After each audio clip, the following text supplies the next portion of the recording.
Good morning, this is Keloland on the Go, with all you need to know in news and weather as you start your day.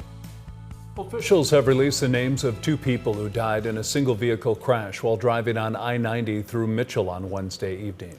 34-year-old Shane Tyler Willis and 38-year-old Melinda Jean Willis died from the injuries after the pickup truck went off the road, hit a guard cable near a bridge, and fell onto a retaining wall.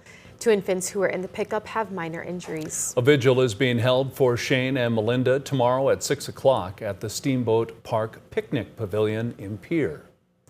One man is facing charges in Brookings County after deputies say a reported shooting turned out to be false. The Brookings County Sheriff says just before 7 o'clock Saturday night, a resident in White, South Dakota, called in claiming 26-year-old Elijah Arias had been shot at while driving.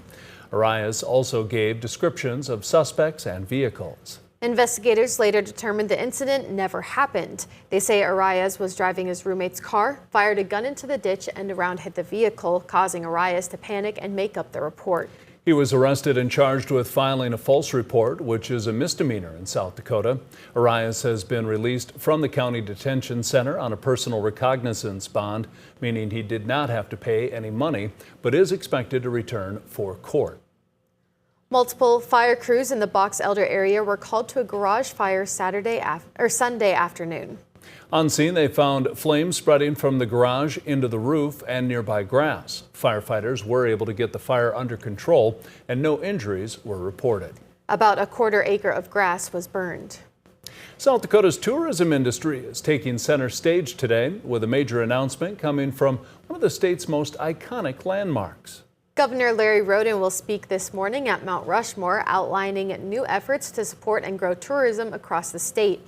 The announcement is scheduled for 10 a.m. Mountain Time or 11 a.m. Central. Keloland's Tyler Lauder will be live streaming the event as it happens. We'll also have highlights and what it means for South Dakota tourism coming up later today on Keloland News and online at keloland.com. Well, now let's get a check on our weather with meteorologist Scott Munt. Good morning, Scott. Good morning, Summer. Good morning, everybody. We are looking at a cooler day today. Clouds will be a little thicker. A chance at a couple of these isolated, very light rain showers. Temperatures will reach the 50s and 60s as we'll have a strong northwest wind help bring in this cooler weather. In fact, temperatures will cool again for tomorrow. Also watch for the possibility of frost or freeze as we go through the work week. And Brian will have more details on your forecast coming up. Thank you, Scott. Over 250 airmen were welcomed home by their families this weekend with a ceremony in Sioux Falls. The deployment lasted 3 months, and while many airmen missed their families, Matthew and Kristen Lee were family members serving alongside each other. I think our parents are both excited. Yeah, they're very proud of us, yes. That we both serve here together in the South Dakota Air National Guard, and so it was fun for our family to get to see us have this moment together and get to do this together. The mission was part of Operation Noble Eagle, a homeland defense mission that started after 9/11 and has continued ever since. Every year, Sculpture Walk adds a little more color and creativity to downtown Sioux Falls. This year, there's a sculpture that honors Vietnam Army veteran Michael Fitzmaurice. He is a Medal of Honor recipient and was there to see it unveiled Saturday. The sculptor is Darwin Wolf, who hopes to eventually find a permanent place for the artwork. We're looking at the parks, we're looking at different locations downtown and around the government buildings. But this is step one of several things we want to do. The sculpture is located outside Dakota Bank near the intersection of 11th and Phillips. The Falls Park Farmers Market kicked off its 2026 summer season on Saturday. It has been a popular event for over 100 years. Saturday afternoon, the nice weather brought a good crowd that enjoyed the goodies like clothes, flowers, food, and much more. The various vendors also got to see some familiar faces. Just dealing with customers, talking to customers, face-to-face interaction. That's one of the best parts about coming to events like this, is actually getting to talk directly to the consumer. The Falls Park Farmers Market will be open now Saturdays until October. That's a look at some of our top stories. Now let's get another check your weather with meteorologist Brian Karstens. Brian?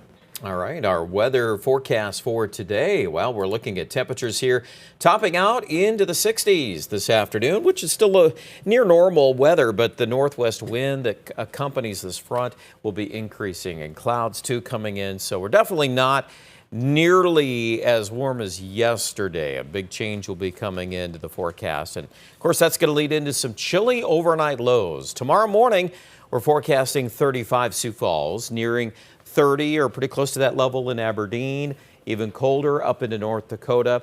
We're going to continue the pipeline of Canadian air going into Wednesday. So more frost and freeze conditions are anticipated. In fact, our dew point forecast is actually lower than our current low temperatures, which does mean there is the potential we may have to reduce some of these. But the main wild card would be wind.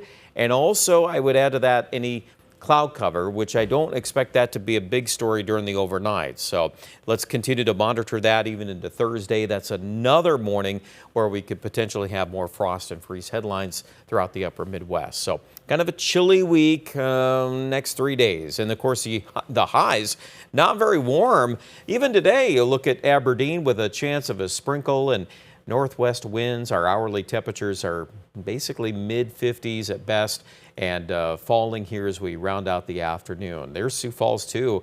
Not a warm evening. That northwest wind, you'll feel it. It'll feel chilly. And then tomorrow morning, there are all those 30s out there. I would say Sioux Falls will probably get down to 35. And then tomorrow, as the winds pick up, 15 to 30. Temperatures with a few clouds, probably a couple degrees either side of 50 up toward Huron. Sioux Falls will leave our official high at 55, but it's tough to get warm when we're in a pattern like this. And again, the overnight lows will be pretty chilly. 62 today, winter, 61 in Chamberlain, 61 in Huron. 7-day forecast. So once we get through Thursday's kind of a turnaround day. We could see more frosty weather even Friday morning, but looks like Mother's Day weekend will be improving with highs in the 70s. Forecast for Aberdeen, also a dry week. Only 52 tomorrow, 50 on Wednesday, 60 though Thursday. We start turning around, and after several mornings in the upper 20s, it'll be nice to see those overnight lows coming back up. Here in central South Dakota, looks like similar trends. 53 tomorrow, 54 on Wednesday. The chance of rain looks to be pretty minimal most of the week. The chance of showers in Rapid City and the Black Hills is a little bit better for Thursday, Friday into Saturday as highs moderate into the 60s. Check out more details online at kettleland.com.